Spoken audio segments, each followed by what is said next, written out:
بسم اللہ الرحمن الرحیم۔ رفیع الدرجات، دلیل عقلی نمبر 1 آ گئی جی۔ رفیع الدرجات، اللہ کیا ہے؟ بلند درجوں والا۔ یہاں پر الدرجات بمعنی صفات کے ہے۔ رفیع الصفات، اللہ کی صفات بہت بلند ہیں۔ اللہ کی صفات کیا ہیں؟ بہت بلند ہے۔ اللہ اتنا بڑا رحمان ہے کہ اتنا مہربان کوئی بھی، اتنا رحیم ہے کہ اتنا رحیم کوئی بھی نہیں، اتنا بڑا غفار ہے کہ پوری زندگی تم گناہ کرو، اللہ کو گالیاں تک دو، شرک تک کرو، لیکن اللہ سے اگر معافی مانگو گے تو غفار ہے کہ نہیں؟ رفیع الدرجات، اس کی صفتیں اتنی بلند ہیں، ورنہ کسی کی تھوڑی سی مخالفت کرو، اگلا اچھا آج تو آگے کل گالی دے رہا تھا نا، معافی مانگ، کہتے ہیں کہ نہیں؟ معافی مانگ، معذرت کر، تو کہہ بے مجھ سے غلطی ہوئی تھی، ویڈیو بیان جاری کر، آڈیو بیان جاری کر، لوگوں کے سامنے معافی مانگ۔ اللہ کیا ہے؟ غفار ہے۔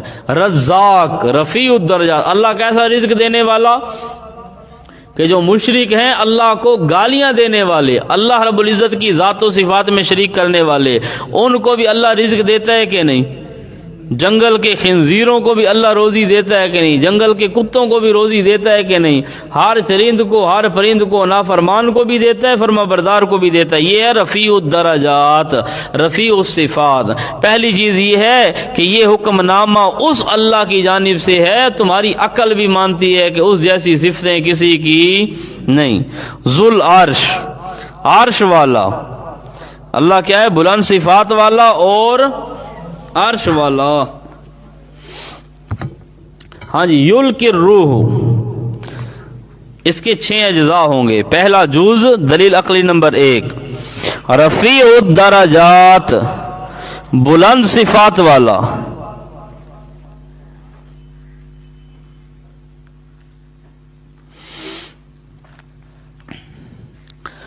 اور ذو العرش،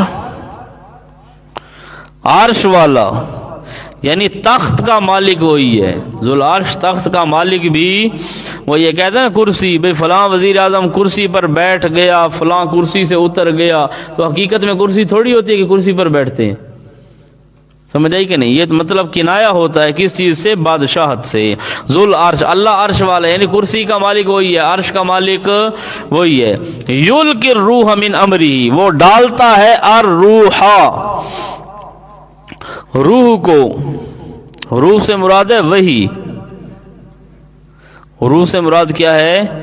وحی، اللہ وحی کرتا ہے۔ یلقی مضارع ہے، یلقی کا معنی ڈالتا رہتا ہے، الروح وحی کو،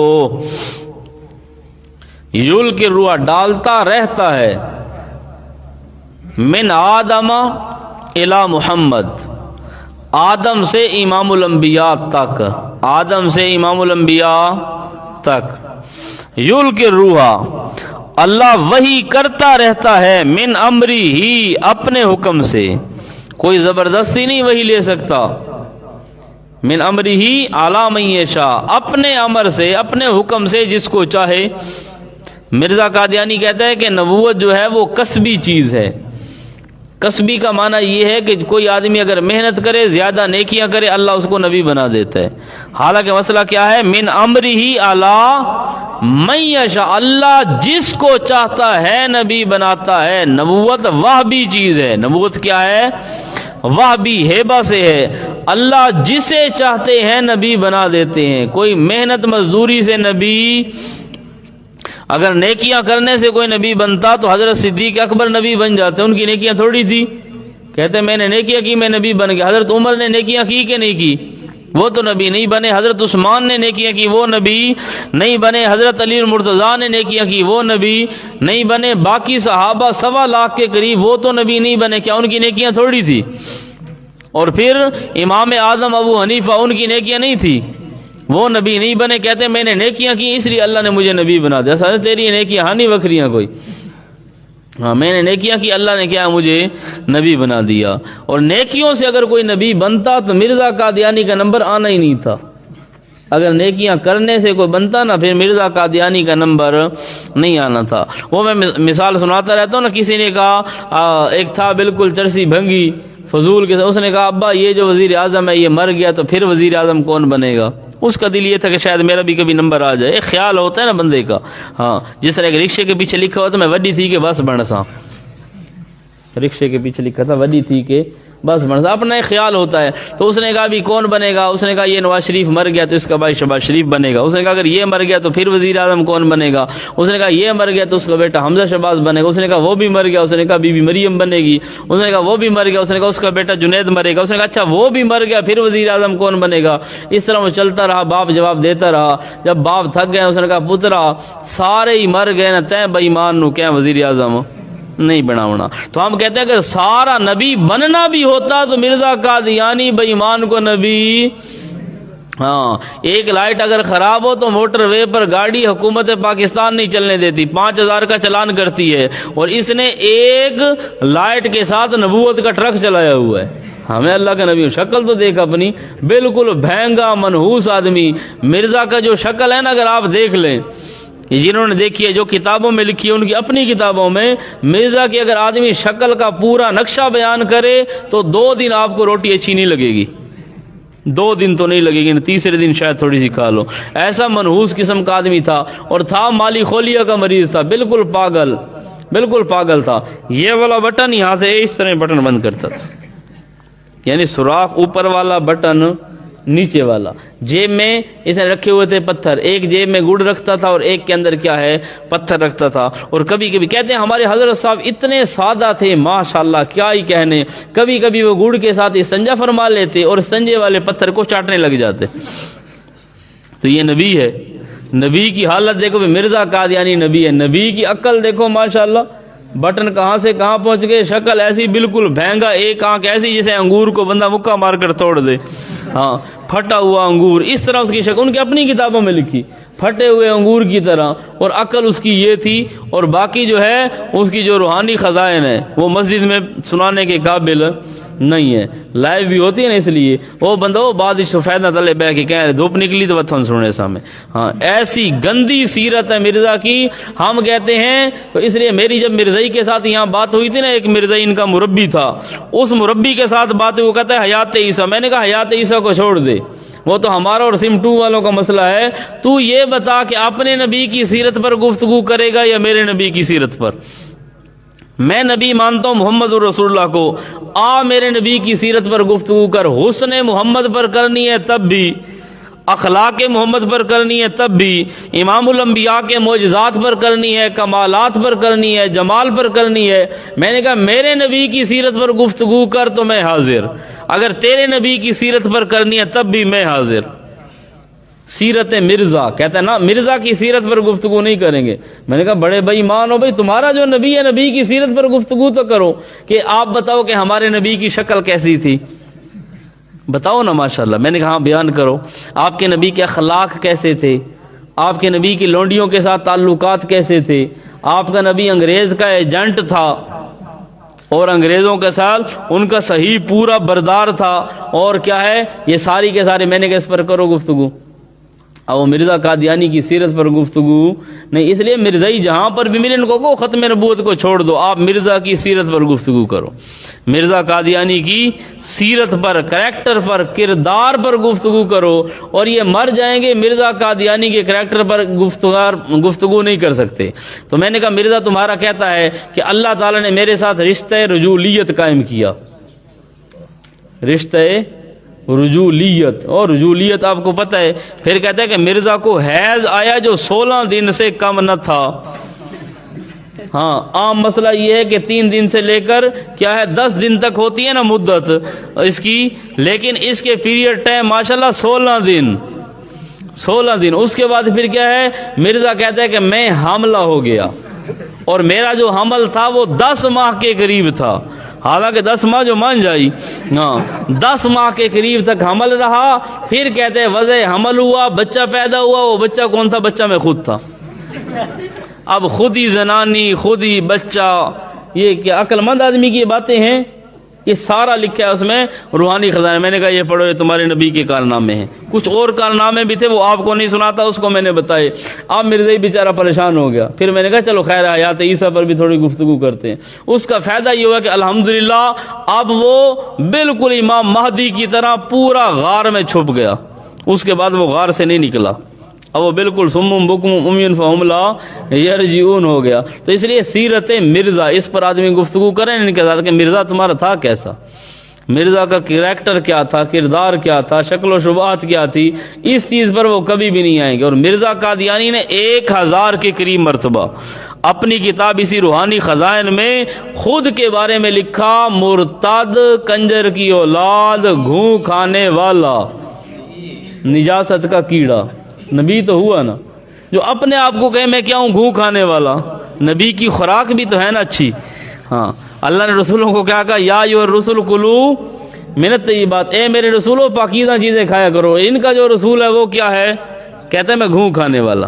ماشاءاللہ، نجاست کا کیڑا.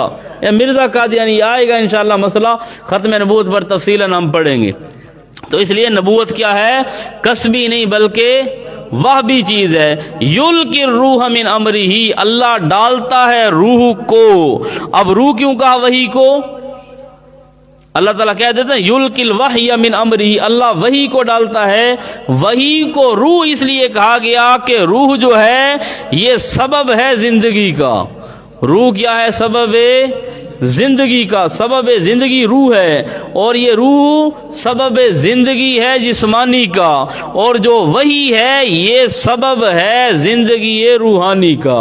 جس طرح اس روح کے بغیر یہ جسم بیکار، وحی والی روح کے بغیر جسم، روح بیکار ہے نا، بندہ بیکار ہوگا. اب جس کے اندر توحید ہے تو یہ کارآمد ہے، جس میں کیا ہے توحید نہیں وہ مشرک کیا ہے، بیکار ہے. اس لیے روح یلقی الروح، اللہ ڈالتا رہتا ہے روح کو. من امرہ، روح سبب زندگی. اپنی جناب سے کسی سے مشورہ نہیں لیتا، کسی کی سفارش نہیں مانتا. اعلی من یشاء، جس پر چاہے. نیچے لکھ لو ہم الانبیاء. آج قرطبی، اللہ جس پر چاہے وحی نازل کر دے. ہم الانبیاء، وہ اللہ نبیوں پر وحی نازل کرتا ہے، ہر ایک پر نازل نہیں کرتا. من عبادہ، اپنے بندوں میں سے اللہ وحی نازل کرتا ہے. کس پر؟ انبیاء پر. من عبادہ، اپنے خاص بندوں میں سے. اضافت تشریفیہ، جلدی جلدی لکھا کرو. من عبادہ، اپنے خاص بندوں میں سے اللہ وحی نازل کرتا ہے. لینذر یوم الطلاق، غرض القاء، اللہ وحی کیوں نازل کرتا ہے؟ لینذر، تاکہ وہ پیغمبر ڈرائے. یہ فریضہ نبویہ، ینذر کے نیچے لکھ لیں. اللہ اس لیے وحی نازل کرتا ہے تاکہ وہ رسول کیا کرے، ڈرائے. تو اس لیے علماء جو ہیں یہ انبیاء کے وہ رساں ہیں. تو علماء کا بھی کام کیا ہے کہ امت کو صرف خوشخبری نہیں، بھئی حوروں کے تذکرے سنا دیے جائیں، جنت کے تذکرے سنا دیے جائیں، 120 فٹ قد ہوگا یہ سنا دیا جائے، اتنا بڑا منہ ہوگا کمرے جتنا، یہ سناتے ہیں کہ نہیں مولوی؟ اس لیے یہ بھی سناؤ، لیکن لینذر ساتھ ساتھ ڈراؤ بھی صحیح. صرف یہ نہیں کہ ترغیب ترغیب ترغیب، نہ ترہیب بھی ہو. ایک طرف جنت کے تذکرے ہوں، دوسری جانب جہنم کے بھی تذکرے ہوں، تاکہ بندے کو تھوڑا سا، صرف آپ جنت جنت جنت سنائیں گے تو وہ پھر آدمی مست ہو جائے گا، اچھا ماشاءاللہ. صرف جہنم ڈراؤ گے تو وہ پھر ڈر جائے گا. بھی جہنم کے تذکرے سن سن، اس لیے کبھی جنت کبھی. اب یہاں دیکھ لو قرآن مجید میں بار بار کیا ہے، جنت کا ذکر آتا ہے، ساتھ ہی جہنم کا. صفات جلالیہ آتے ہیں، ساتھ صفات کمالیہ آ جاتی ہیں. ہاں جی، اللہ وہی نازل کرتا ہے لینذر، تاکہ ڈرائے وہ پیغمبر یوم الطلاق، ملاقات کے دن سے. یوم الطلاق کس سے اللہ ڈرائے؟ ملاقات کے دن سے. بھئی کس چیز سے ملاقات؟ اس کے معنی لکھ لیں. یوم الطلاق، نمبر 1 روح اور جسم کی ملاقات. اور ان بزرگوں کی تو پہلے ہو جاتی ہے نا ملاقات قبر میں. ہاں، اور قرآن نے کیا کہا؟ ینذر یوم الطلاق. قرآن نے کہا یوم الطلاق ملاقات کا دن. یہاں روح اور جسم کی ملاقات ہوتی ہے. وَإِذَا النُّفُوسُ زُوِّجَتْ، جب نفسوں کو زُوِّجَتْ، تزویج کی جائے گی، روح اور جسم کی تزویج اور شادی یہ کب ہوگی؟ اذا الشمس کوورت واذا النجوم انکدرت، جب سورج بے نور ہوگا، ستارے جھڑ جائیں گے، او قیامت کے دن روح اور جسم کی کیا ہوگی؟ زوجت، تزویج ہوگی، شادی ہوگی۔ روح جسم کی شادی کب؟ قیامت کے دن یا قبر میں؟ اور کیا ہے شادی؟ اگر شادی سے پہلے بندہ تعلقات رکھے تو اس کو کیا کہتے ہیں؟ ایک آدمی کی منگنی ہو جائے اور پہلے ہی تعلقات رکھنا شروع کر دے، یہ قبر میں پہلے ہی تعلقات بنا دیتے روح جسم کا، ہم کہتے ہیں تھوڑا گزارا کرو، شادی تک گزارا کرو، خیر ابھی آپ کی مانگ ہو گئی کوئی مسئلہ نہیں، لیکن شادی سے پہلے تعلقات۔ قرآن کہتا ہے اذا الشمس کوورت، جب سورج بے نور ہوگا، ستارے جھڑ جائیں گے، جب یہ سارے مناظر ہوں گے، اس وقت روح جسم کی شادی ہوگی۔ یہ کہتے ہیں نہیں، قبر میں بھی کیا ایک دوسرے کے اندر روح جسم کے اندر آ گئی، تعلق بن گیا۔ یہ تزویج قیامت کے دن ہوگی، یوم الطلاق، ملاقات کا دن۔ تو ملاقات کس کی؟ نمبر ایک مانا کیا ہے؟ روح اور جسم کی۔ نمبر دو، آپس میں ایک دوسرے سے ملاقات ہوگی، ایک دوسرے سے ملاقات۔ کہیں اولا اکٹھی پڑی تھی، پھر کیا ہے چلے گئے، لیکن تھے دونوں توحیدی، اب جنت میں ملیں گے۔ اچھا سنا بھائی، ارشاد و صرف پڑھتا رہی ہیں کہ جی کہ تم کہ میں بھی پڑھتا رہی ہوں فلانی، اچھا یہ ملاقات ہوگی۔ دورہ اکٹھا پڑھ لیا، اور اگر عقیدہ دونوں کا ایک ہوا تو پھر یوم الطلاق ہوگی، سمجھ آئی کہ نہیں؟ پھر ملاقات ہوگی، ورنہ ایک دوسری طرف پڑھو گا اور یہ اس طرف پڑھو گا، پھر سٹ آئے ملاقات۔ وہ ملاقات کا دن ہے، وہاں پر اللہ سے بھی ملاقات ہوگی کہ نہیں؟ اللہ کی زیارت ہوگی، اللہ کی زیارت بھی ہوگی قیامت کے دن۔ عابد اور معبود کی ملاقات، اللہ بھی کہے گا اچھا تو میری توحید کے لیے لڑتا رہا، یہ کہے گا یا اللہ تیرے پیچھے سارا نال، ہزاروں سے بھی گاڑی تھی تجھے اپنا بنایا تھا، رہے گا یاد قبروں میں کسی سے دل لگایا تھا۔ ہاں اس شعر کا مقصد یہ نہیں کہ جو لوگ سمجھتے ہیں ہزاروں سے بھی، یہ شاعر اللہ کو کہہ رہا ہے کہ یا اللہ ہزاروں سے بگاڑی تھی تجھے اپنا بنایا تھا، یا اللہ ہر مشرک، ہر بدعتی سے، ہر رشتہ دار سے، ہر مولوی امام سے میں نے بگاڑ دی تھی تیری توحید کے لیے، جو توحیدی تھے ان کے ساتھ میرا تعلق تھا، باقی میں نے ہزاروں سے بگاڑی تھی تجھے اپنا بنایا تھا، رہے گا یاد قبروں میں کسی سے دل لگایا تھا۔ جب فرشتہ پوچھے گا نا مر ربو کا، تو مجھے یاد ہوگا اس اللہ کا پوچھتے ہو جس کے لیے میں ساروں سے لڑتا رہا، ربی اللہ، میرا رب اللہ ہے، یہ یاد رہے گا۔ اور جو مشرک ہوگا نا، حدیث میں آتا ہے فرشتہ اس سے پوچھے گا مر ربو کا، وہ خود ہی کھڑ کے اس وقت ہاں ہاں لا ادری، وہ کیا کہے گا؟ ہاں ہاں لا ادری، ہاں ہاں لا ادری، کہتا ہے نہیں بہت سارے آن، اب کس کس کا نام لوں؟ کہے گا جتی ٹوٹ دی آئی تو میں آدم بابا جتی شاہ، اور گٹے درد ہو گیا تو فلانی دربار تے، اولاد نہیں ہوتی تھی میں چادر بچھا کر بیری والی سرکار پر، اور عزت کی ضرورت ہوتی تھی داتا دربار پر، کاروبار میں ضرورت ہوتی تھی کیا ہے ملتان کی طرف کبھی، اب کس کس کا نام لے؟ وہ کہے گا لا ادری، میں نہیں جانتا، یعنی اتنے جو ہیں کس کا نام لوں؟ اور جو یہ ہوگا نا ہزاروں سے بھی گاڑی والا، یہ کہے گا اللہ ہے جس کے لیے ہم نے، ایک ہی ہوگا تو ایک ہی زبان پر آئے گا، سمجھ آئی کہ نہیں؟ تو اس لیے کیا یوم الطلاق، عابد اور معبود کی ملاقات۔ نمبر 4، اولاد آدم کا مکمل، آدم کی جتنی اولاد ہوگی نا وہ ساری کے ساری ہوگی، جن میں انبیاء بھی ہوں گے۔ یوم الطلاق ملاقات کا دن، ملاقات کا دن کیوں ہے؟ وہاں پر امام الانبیاء سے ملاقات ہوگی، حضرت آدم کی ساری اولاد ہوگی، حضرت نوح علیہ السلام کے ساتھ ملاقات ہوگی، ان کے 3 بیٹے حام، سام، یافس، وہ جہاں سے نسل چلی تھی ان کے ساتھ ملاقات ہوگی، جو پرانے چھوڑ گئے ان کے ساتھ بھی ملاقات ہوگی، جو آنے والے ہیں ان کے ساتھ بھی ملاقات ہوگی، سارے کے سارے آدم کی اولاد ہوگی نا، ملاقات ہوگی، پوچھیں گے ایک دوسرے کا سنا بھائی فلانا کتنے، جنت میں گپے لگائیں گے، سمجھ آئی کہ نہیں؟ ہاں جنت میں مزہ آئے گا کہ نہیں آئے گا؟ ہاں جنت کے اندر کیا ہے؟ موحدین ہوں گے اکٹھے، وہاں پر کیا ہوگی؟ آپس میں ملاقات ہوگی، وہاں پر توحیدی تقریریں بھی ہوں گی، او سبحانک اللہم، اور آخر دعواہم ان الحمدللہ رب العالمین، سب کے سب کی وہاں ملاقات ہوگی۔ نمبر 5، ظالم اور مظلوم کی ملاقات ہوگی، جس نے ظلم کیا تھا نا دنیا میں وہ بھی کھڑا ہوگا، جس پر کیا تھا وہ بھی کھڑا ہوگا، اور حدیث میں آتا ہے کہ اگر ایک سینگ والی بکری نے بغیر سینگ والی یقال لہو گونی بکری کو ٹکر ماری، اللہ اس گونی بکری کو سینگ دیں گے، یوم الطلاق ملاقات ہوگی، اللہ فرمائیں گے تو بھی اس کو ٹکر لگا۔ ہاں آپ کیا ہے، اپنی وجہ سے کسی غصے میں تھے، آپ نے صالحین کو کھینچ دیا، ہوتا ہے کہ نہیں؟ بندہ اپنی وجہ سے ٹینشن میں ہوتا ہے، کسی کو کوئی غریب سامنے چڑھ گیا، اس کی بےزتی کر دی، اور اس کو کہتے دفع ہو جاؤ یہاں سے، تو کہاں آ گیا؟ یہ بندے کا غصہ کہیں ہوتا ہے، نکال کہیں دیتا ہے۔ لینذر یوم الطلاق، وہاں پر ملاقات ہوگی، اس لیے دنیا میں بندہ معافی مانگ لے، سمجھ آئی کہ نہیں؟ کسی کے ساتھ اگر ہو جائے چھوٹی موٹی، دنیا میں بندہ معافی مانگ لے کہ یار اس دن میں غصے میں تھا، میں نے یوں کہہ دیا، ہو جاتے کہ نہیں؟ ہو جاتا ہے۔ برتن اکٹھے ہو تو کھڑکتے رہتے ہیں، طالب علم بھی ایک دوسرے کے ساتھ، کہ کسی کے ساتھ چھوٹی موٹی چیز پر ہو گئی تو بندہ معافی مانگ لے، ورنہ وہاں پر ہوں گے اکٹھے۔ لینذر یوم الطلاق، تو وہاں پر ملاقات کا دن ہوگا ظالم اور مظلوم کی، ٹھیک ہے؟ یوم الطلاق چھٹا معنی، لینذر یوم الطلاق، تاکہ ڈرائے ملاقات کے دن سے، کس سے؟ عمل اور اس کی جزا۔ دنیا میں جو عمل کیا تھا نا، آج ملاقات ہوگی، یعنی جو بویا تھا وہی کاٹو گے۔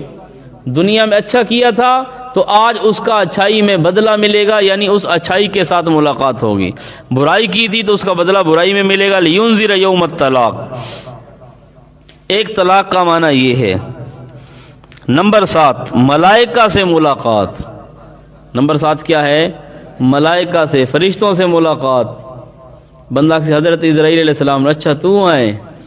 ہاں، حضرت جبرائیل علیہ السلام سے، باقی انبیاء سے، اولیاء سے ملاقاتیں ہوں گی نا، تو ایک معنی یہ بھی ہے، امام کبیر نے لکھا، یہ سارے معنی تفسیر کبیر میں ہیں، امام کبیر نے 7 معنی لکھے کہ ملائکہ کے ساتھ ملاقات ہوگی، اور رحمت والے فرشتے۔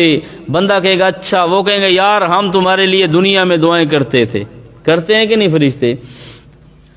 او ان الذین قالوا ربنا اللہ ثم استقاموا تتنزل علیہم ملائکہ، او جو فرشتے نازل ہوتے ہیں نا موت کے وقت، وہ کہتے ہیں اللہ تخافوا ولا تحزنوا، ڈر بھی نہیں، غم بھی نہ کر، اگلی زندگی کا خوف نہ کر، پیچھے جو بال بچے بچ گئے، مدرسہ بچ گیا، طالب علم بچ گئے، شاگرد بچ گئے، ان کا غم بھی نہ کر۔ وابشروا بالجنہ، کہیں گے یہ لو جنت کے سرٹیفکیٹ، التی کنتم توعدون، جس کا وعدہ کیا گیا۔